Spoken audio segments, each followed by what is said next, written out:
Wizara ya Ardhi, Nyumba na Maendeleo ya Makazi inakuletea huduma mpya na rahisi ya kuboresha taarifa zako za umiliki wa ardhi na mashamba kupitia simu yako ya kiganjani. Kupata huduma hii, tuma neno ardhi kwenda nambari 15774 na ufuate maelekezo. Huduma hii ni bure kwa wateja wa mitandao yote ya simu nchini. Toa taarifa zako sasa kwa usimamizi bora wa ardhi na mashamba.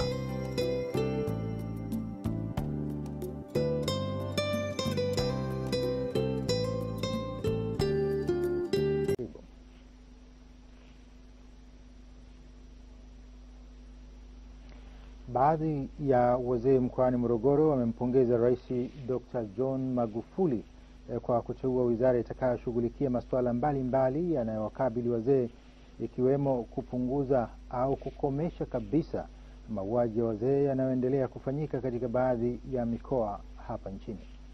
Wakizungumza na TBC kwa nyakati tofauti mjini Morogoro, wazee hao wamesema licha ya pongezi hizo, wameiomba serikali kuunda mabaraza ya wazee kuanzia ngazi ya kitongoji hadi taifa ili changamoto mbalimbali zinazowakabili wazee ziweze kutafutiwa ufumbuzi.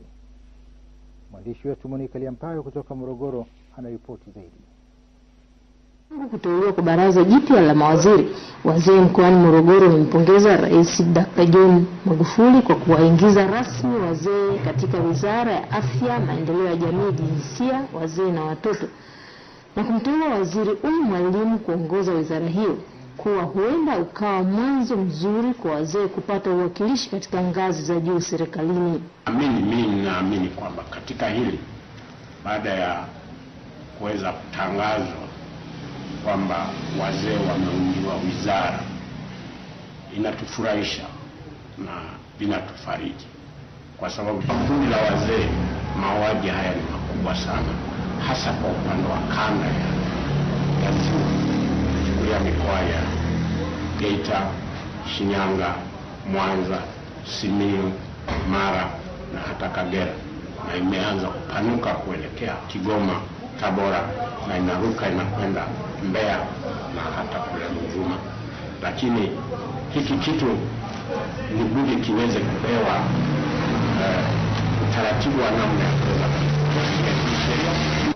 Wizara ipo, basi tunaamini kwamba wizara hiyo itashughulikia mambo hayo ili kuweka sawa sawa mambo ambayo yalikuwepo kwenye sera lakini hayakuwa yatekelezwa kiufasaha.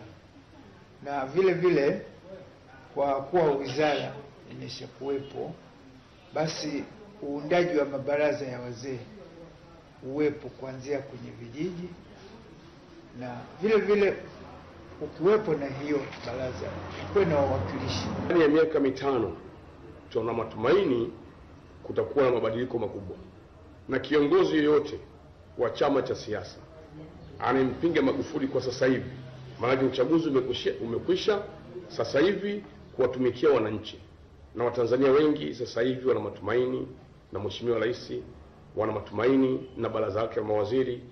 Lengo na mazumuni, vyama vyote vya siasa tulikuwa tukihitaji ridhaa kwa wananchi ili kuwatumikia wananchi. Nampongeza sana kwa hilo, na waomba waheshimiwa mawaziri walioaminiwa, waliopewa dhamana kubwa na Mheshimiwa Rais, wasimwangushe, kwa watumikia wananchi ipasavyo. Aidha, wazee hawa wamemuomba Rais Magufuli kuteua mbunge wa viti maalum kupitia kundi la wazee atakayeweza kuwatembelea mara kwa mara na kujua changamoto zinazowakabili kama ilivyo kwa makundi ya watu wenye ulemavu na vijana. Ni Monica Liampayo, TBC, Morogoro.